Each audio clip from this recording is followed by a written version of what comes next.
కాంగ్రెస్ వచ్చినాక ఎట్లుంది మహిళలదే మొత్తం? మహిళలది ఏముందిరా, రైతు బంధు పడతలేదు, వ్యాపారం నడుస్తలేదు, ప్రతి ఒక్క దానికి కొనబోతే కొరిమి అవుతుంది. ఇలా అమ్ముకుంటేనే పైసలు, లేకుంటే ఎండిపోయినానికి పైసలు రావు. ఇక ఎట్లుంది? కేసీఆర్ ఉన్నప్పుడు మంచిగా, ఇప్పుడు రేవంత్ రెడ్డి వచ్చినాక? కేసీఆర్ ఉన్నప్పుడే మంచిగా, రేవంత్ రెడ్డి వచ్చినాక ఏం లాభం లేదు. కాంగ్రెస్ వస్తే మేము బాగుపడతాం అనుకున్నాం కానీ ఏం లాభం లేదు. అంతేనా? పింఛన్లు ఏమన్నా వస్తున్నాయా? 4000 అట్లా వస్తలేవు. అయ్యే పాత 2000 వస్తున్నాయి. రైతు బంధుకి అయితే మస్తు ఇబ్బంది పెడుతుండు. రైతు బంధుకి రుణమాఫీ చేస్తానని ఐటీ కూడా మస్తు ఇబ్బంది పెడుతుండు. ఎట్లుంది మొత్తానికి రైతుల పరిస్థితి ఊళ్ళలో? మస్తు ఆగం ఉందన్న. ఎందుకు ఇట్లా ఆగం చేస్తున్నారు? మరి వచ్చి సంవత్సరంన్నర అయితే దగ్గరికి వస్తాను, సంవత్సరంన్నర ఇక 16-15 నెలలు అవుతుంది. ఎట్లా మరి ఇట్లా అయితే ఎట్లా ఇప్పుడు? ఆయన ఇక కాంగ్రెస్ పోయింది వచ్చింది మొత్తం ఆగం చేస్తుంది. రేవంత్ రెడ్డి అది కేసీఆర్ ఉన్నప్పుడు 10 తినడో 10 తినబెట్టినా గానీ టైంకి వచ్చిన ఏదే కానీ ఏదని టైం. ఫ్రీ బస్ మంచిగా లేదా మీకు? ఈ ఫ్రీ బస్ అలా ఫ్రీ బస్ పెట్టి అసలు అన్ని ఆగం చేస్తుంది. పెద్ద పెద్ద క్రీములు ఆగం చేస్తాడు. ఫ్రీ బస్ ఇదివరకు దాకా బతకలేదా బిడ్డ? అట్లా ఉంది ఆయన. తుల బంగారం లేదు, కళ్యాణ లక్ష్యం కూడా లేదు. కళ్యాణ లక్ష్యం కూడా లేదా? కేసీఆర్ ఉన్నప్పుడు ఎట్లుండే కళ్యాణ లక్ష్యం? వచ్చింది.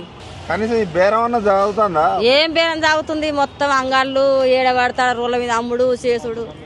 సంవత్సరం మరి మీకు ఏం చేసిండు రేవంత్ రెడ్డి? ఏముంది చెయ్య, ఒక పిరి బస్సుకు చూసి మురుస్తురు. ఫామ్లు అప్లై చేస్తాను పోతారా? ఈ ఫామ్లు పెడతారు చేస్తున్నా కానీ ఏది రాలే కన్నా. మా కొడుకు పెళ్లి అయింది, రేసిన కడుగు రాలే. నాకు భూమి 2 ఎకరాలు 3 ఎకరాలు ఉందనుకో, నేను అది కావులకి ఇస్తలేను.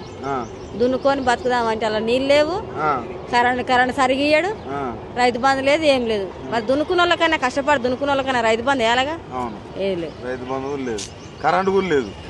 కరెంట్ అప్పుడు 24 గంటలు వచ్చింది కేసీఆర్. అప్పుడు మంచిగా కొన్ని నీళ్ళు పోసినా 24 గంటలు ఇచ్చినప్పుడు మంచిగా పంట పండేది. ఇప్పుడు ఏది బిడ్డ? అప్పుడు 24 గంటలు వచ్చిన పంట పండేది. కొన్ని నీళ్ళతో అయినా సవరించుకున్నాగా. ఇప్పుడు ఏది 24 గంటలు వస్తుందంటారు? ఏది కరెంట్ కూడా రావట్లేదు. రైతులకు కావాల్సిందే కరెంటు, నీళ్లు, ఖర్చుల మందం, రైతు బంధు.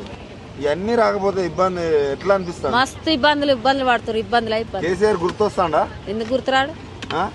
రైతు బంధు చచ్చిపోయిన వాళ్ళకి కూడా పైసలు ఇచ్చిండు, కళ్యాణ లక్ష్యం ఇచ్చిండు.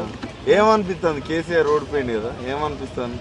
ఇక అన్ని వాడిపోయినట్టు అనిపిస్తుంది. ఏం లాభం లేదు. రాజ్యం మీద మొత్తం ఆగం ఆయన ఉంటే బాగుండు అనిపిస్తుందా?